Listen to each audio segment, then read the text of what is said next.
Hey, what's up, what's up, what's up? Gracious good morning to you good people. It's your girl KB. You know what I do, and you know why I do it. It's Monday, October 14th, and it is 3:24 in the AM. And I was going to get some coffee, but I remembered I had my breakfast smoothie with me. I make my own smoothies, hence the unlabeled bottle.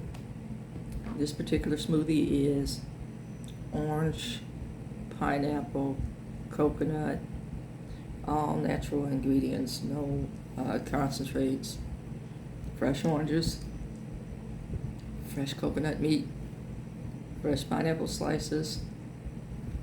The liquid is Greek yogurt and almond coconut milk. Yeah, my blood sugars have been amazing after conversation with my endocrinologist.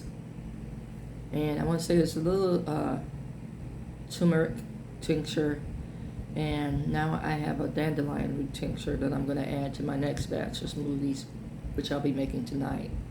And I'll be using red berries. Usually I use spinach and greens. So I have a kiwi, spinach, kale with the yogurt, which is pretty good if you like green stuff. Oh, I put apple and pear in there as a little natural sweetener. So I've gone through those. So then, like I said, the next batch will be red berries, and I'll tell you about those tomorrow morning. It's not what I logged on to say, so let me get about my business. I had a conversation with my sister this weekend. My sister is teaching a Bible study to young folks. My sister has always been a Sunday school teacher. It's funny.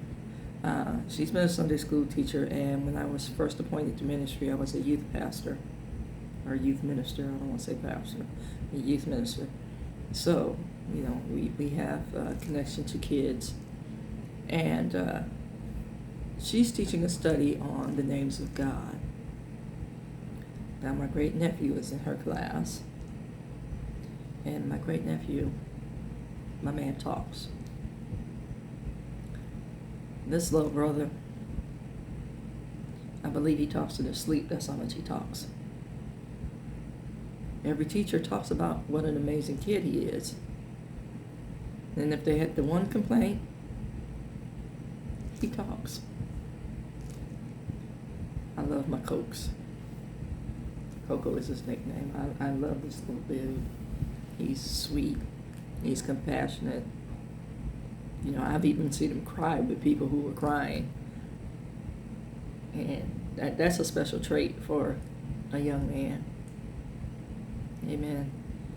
Well, getting back to my sister's class.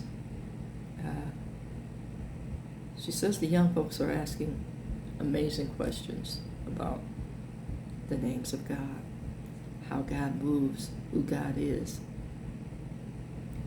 And, you know, as she was sharing, she said they're inviting friends. The parents are coming because the kids are talking about God. And I was sharing some stories that I read about young folks in college being baptized in Mass because the athletes are sharing with them.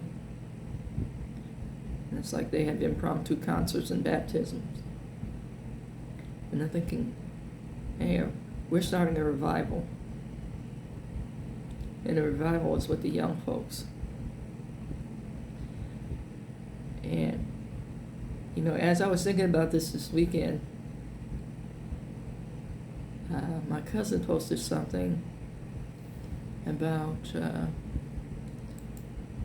young folks. Let me see if I can find that quote.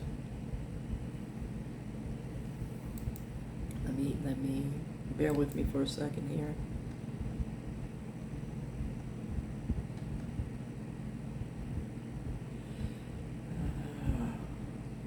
It says, when a church does not invest in its young people, it dies with its old people. Man, the church is alive and well, according to what I'm seeing and hearing. can we start a new movement? And I'm going to say, with this new movement, that we show young folks every aspect of church except the judgment and the harsh, I want to say, correction. Now, I'm not saying don't correct your folks, but I'm talking about, this public display of ostracism, this public display and language about who and who is not welcome. God is all inclusive. And it's time for us to understand that. It's time for us to embrace that, whether we agree with it or not. Let's not be hypocritical like the Pharisees and Sadducees about, whose sin is greater than whom's. All sin and fall short. Every last one of us. And I want to share this as well. When you're thinking about blaming folks, well, I wouldn't have done this if they hadn't done that. Think about what you did do, because you admitted it. I wouldn't have done this if they hadn't done that. So you did it too. Amen. I'm not speaking to them because they did this. What part did you play to elicit the behavior that you've got? Can we teach that? Can we teach the aspects of self-work, self-examination, and the concept of studying to show yourself, not anyone else, yourself approved? That's how I'm starting off this morning, recognizing my shortcomings, my frailties. And you guys know, and if you're following my videos, you know I talk about them. Some days on my best day, I'm a wretch undone. Can you imagine me on my worst? But we don't want to talk about that. We always want to talk about what somebody else did, who somebody else is, somebody else's character defects, and forget that we're showing our own in the conversation.